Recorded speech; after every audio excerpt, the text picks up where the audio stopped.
प्यारे बच्चों, आज हम हमारे संस्कृत व्याकरण का टॉपिक कारक उसके विषय में पढ़ेंगे।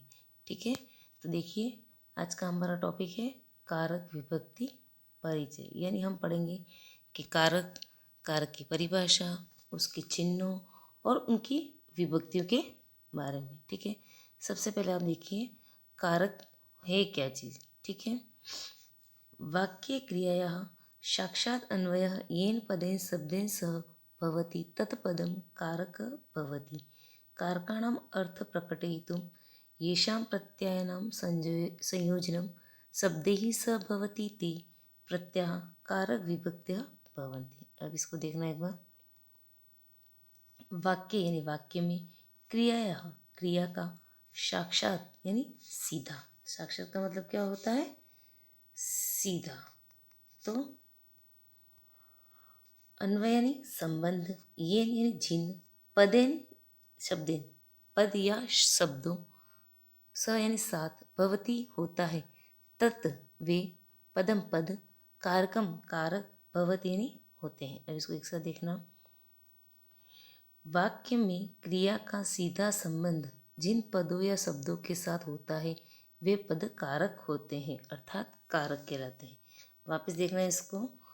वाक्य में क्रिया का सीधा संबंध जिन पदों और शब्दों के साथ होता है वे पद कारक होते हैं या कारक कहलाते हैं। कारकाणाम अर्थ, कारकाण मैंने कारकों का अर्थ, प्रकटयितुम प्रकट करने के लिए, येषां प्रत्ययानाम जिन प्रत्ययों का संयोजन शब्दों के साथ, शब्दै सह यानी शब्दों के साथ, भवती होता है, वे प्रत्यय कारक विभक्तयः भवन्ति, कारक विभक्ति कहलाते हैं। इसको एक साथ वापस देखना। कारकों का अर्थ प्रकट करने के लिए जिन प्रत्ययों का संयोजन शब्दों के साथ होता है वे प्रत्यय कारक विभक्ति कहलाते हैं। यानी वाक्य में ये जो होता है ना, ने, को, के लिए, ये शब्द या ये चिन्ह प्रत्ययों के साथ प्रकट होते हैं और इन प्रत्ययों के संबंध को के साथ शब्दों के साथ हो जाता है तो वे प्रत्यय अर्थात कारक विभक्ति कहलाते हैं। ठीक है, ये जो नीचे वाक्य दे रहेगा उसको हम बाद में देखेंगे। इससे पहले हम देखेंगे कि कारक शब्द बना किससे है और उसकी विभक्ति और चिन्हों को। ठीक है, तो देखो कारक किससे बना है। कारक दो शब्दों से मिलकर बना है, क्री धातु और उन्मूल प्रत्यय। ठीक है, किससे बना है कारक शब्द? क्री धातु उन्मूल प्रत्यय, जिसका अर्थ होता है करने वाला। अब इसकी एक बार डेफिनेशन देखना। वैसे मैंने ऊपर आपको समझाया है लेकिन इसकी एक और डेफिनेशन में बता रही हूँ आपको। देखना, किसी वाक्य या वाक्यांश में संज्ञा सर्वनाम का क्रिया के साथ या संज्ञा सर्वनाम का आपसी संबंध कारक कहलाता है। वही चीज़ है कि क्रिया के साथ सीधा संबंध, यानी जो करने वाला है, कार्य को करने वाला है उसका, और जो संज्ञा सर्वनाम काम जो कर रहा है वो संज्ञा हो जाएगी, और जिस उस संज्ञा का जिस क्रिया के साथ सीधा संबंध हो जाता है वह कारक कहलाता है। देखो, यदि जहाँ क्रिया है तो वहाँ संज्ञा या कुछ कोई ना कोई तो होगा उस क्रिया को करने वाला। जब उन दोनों का आपस में सीधा संबंध होता है तो वह क्या कहलाते हैं? कारक। अब देखना इनकी विभक्ति। और ये सबसे पहले विभक्तियों को देखना कौन कौन सी है। प्रथमा, द्वितीया, तृतीया, चतुर्थी, पंचमी, षष्ठी, सप्तमी और संबोधन। अब बेटा यहाँ देखना, षष्ठी और संबोधन कारक में नहीं गिना जाते। संस्कृत में सिर्फ 6 ही कारक हैं। कौन कौन से? प्रथमा, द्वितीय, तृतीय, चतुर्थी, पंचमी और सप्तमी। षष्ठी और संबोधन को कारक में नहीं गिना जाता है। ये क्यों है ये आपको मैं बाद में बताती हूँ, पहले इनको देखो आप सभी। प्रथमा, ये कौन सा कारक कहलाएगा? कर्ता, और इसका चिन्ह कौन सा है? ने। ठीक है, फिर आता है द्वितीय, ये कर्म, तो इसका चिन्ह कौन सा है? को। फिर आता है करण, इसका चिन्ह है से, के द्वारा के अर्थ में। फिर संप्रदान, के लिए। अपादान, अलग होने के लिए, किसी चीज़ से अलग होते हैं ना, जैसे वृक्ष से पेड़, पत्ता, वृक्ष से पत्ता अलग होता है, ये अलग हो रहा है, उसमें कौन सा कारक आ जाएगा आपका? अपादान कारक। फिर है संबंध, का, के, की, अधिकरण में, पर, किसी के ऊपर है या अपने बारे में। फिर संबोधन में हे ओ अरे, हम किसी और को दूर से बुलाते हैं, उसको संबोधित करते हैं, उसमें संबोधन। ठीक है, तो अब देखना कर्ता। कर्ता कौन है? जो क्रिया को कर रहा है। यदि वहाँ क्रिया हो रही है तो वहाँ कर्ता तो होगा ही, क्योंकि जो भी कार्य हो रहा है उसको करने वाला तो होता ही है। फिर आता है कर्म। कर्म, किसी भी चीज़ के पीछे क्या लगा दो तो कर्म का पता चल जाता है। जैसे पेड़ से पत्ता गिर रहा है, क्या गिर रहा है? पत्ता। ठीक है, फिर आता है करण। ये हो गया आपका साधन। हम किसी भी चीज़ के लिए किसी साधन का प्रयोग करते हैं। जैसे हम कलम से लिखते हैं तो हमारा साधन क्या हो गया? कलम। हम कलम से लिख रहे हैं। ठीक है, संप्रदान, केली, किसी के लिए करते हैं उसके। अपादान, अलग होने के करते हैं, मैंने पहले ही बताया, पेड़ से पत्ता अलग हो रहा है। संबंध, माता पिता का, माँ बेटी का, पिता पुत्र का, ये जो आपस में संबंध होता है वो सभी संबंध में आता है। फिर आता है आपका अधिकरण। ऊपर, जैसे छत के ऊपर, ठीक है, उसमें अधिकरण आ जाएगा। और संबोधन, किसी को संबोधित करने या किसी को दूर से बुलाने के लिए हे ओ अरे, उसमें इन कार का प्रयोग होता है। ठीक है, ये चिन्ह आपको अच्छे से याद हो जाना चाहिए। कैसे? जैसे कर्ता ने कर्म को कारण से, संप्रदान के लिए, अपादान से, संबंध का के की, अधिकरण में पर, और संबोधन हे ओ अरे। ठीक है, अब हमारे ऊपर वाली PDF पे आ जाओ आप लोग। देखो ये वाक्य दे रखा है, यथा छात्रा दशरथस्य सुतः रामः दण्डकार्यात् लंकां गत्वा युद्धे रावणं बाणेन हत्वा विभीषणाय लंकाराज्यम अयच्छत्। एक बार एक शब्द का अर्थ देखना आप।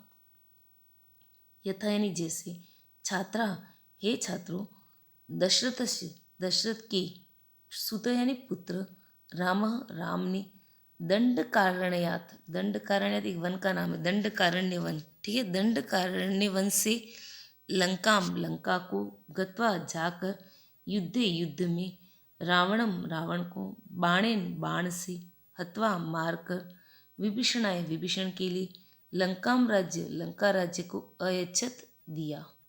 अब एक एक शब्द का अर्थ देना देखना। यथा यानी जैसे, देखो यहाँ कौन सा आ रहा है? संबोधन, हे छात्रों।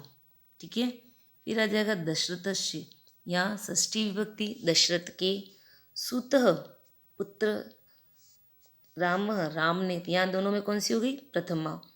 दंडकारण्यात, यानी दंडकारण्य वन से, तो वो दंडकारण्य वन से अलग होकर कहाँ गए थे? लंका को, इसलिए यहाँ पंचमी, दंडकारण्यात। लंकाम, ये क्या है? लंकाम, लंका को, कहाँ गए? लंका को, ये इनका कर्म था, उनको वहाँ जाना था। गत्वा यानी जाकर, युद्धे, युद्ध में, देखो में आ गया तो कौन सी आ गई? सप्तमी। रावणम, रावण को, किसको मारा? रावण को। बाणे, किससे मारा? साधन हो गया, बाण से, तृतीया। हत्वा, मारकर, ये क्रिया हो गई। विभीषणाय, विभीषण के लिए आ गया चतुर्थी। लंका राज्यम, लंका राज्य को, फिर से द्वितीय। अयच्छत यानी दिया। ठीक है, एक साथ देखना।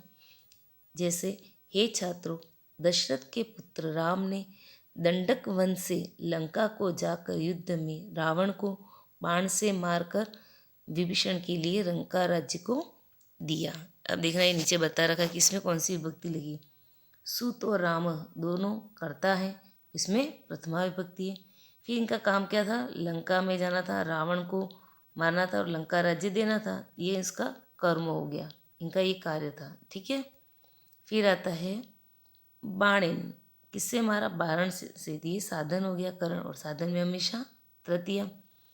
किसके लिए मारा राम को? विभीषण आए, विभीषण के लिए, उसको दिया। संप्रदान, चतुर्थी, देने में हमेशा चतुर्थी आती है। ठीक है, फिर कहाँ से गए वो? दंडकारण्य वन से, तो दंडकारण्य वन से अलग होकर वो लंका को गए, ये अलग होना, अपादान, पंचमी, अलग में पंचमी।